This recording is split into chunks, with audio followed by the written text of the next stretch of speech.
Jauh sebelum diganti dari Menteri Keuangan, Sri Mulyani ternyata sudah 2 kali minta mundur dari jabatannya di Kementerian Keuangan. Hal ini diungkapkan oleh mantan Menko Polhukam, Mahfud MD. Kata Mahfud MD, Sri Mulyani sampai menangis saat menceritakan soal kepiluannya baru-baru ini.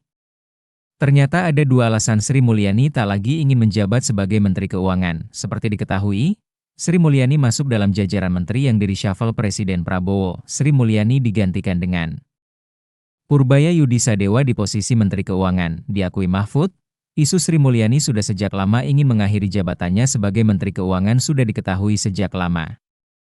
Saya mendengar beliau, Sri Mulyani. Memang, kalau yang dari dulu saya dengar juga tapi belum mendalami, tapi yang akhir-akhir sampai pemecatannya ini, saya mendengar bahwa beliau memang sampai 2 kali minta mengundurkan diri kepada Presiden Prabowo tapi belum dikabulkan sampai akhirnya di-reshuffle.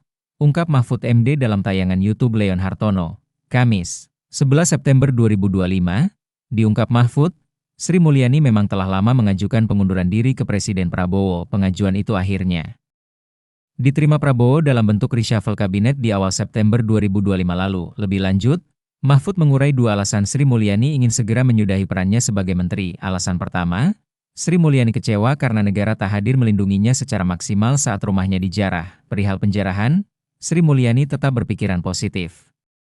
Namun saat menyadari bahwa tak banyak aparat yang datang menjaga rumahnya saat penjarahan terjadi, Sri Mulyani kecewa berat. Diceritakan Mahfud, memang rumah Sri Mulyani baru dijaga ketat aparat setelah terjadi penjarahan kedua. Lalu alasan kedua, Sri Mulyani mengaku sedih karena ia disamakan dengan sosok Ahmad Sahroni. Sri Mulyani tak terima kenapa rumahnya ikut dijarah sama seperti yang terjadi pada anggota DPR Sahroni. Setelah tak lagi menjadi Menteri Keuangan, Sri Mulyani pun diamanahkan posisi sebagai Direktur Pelaksana Bank Dunia tahun 2010.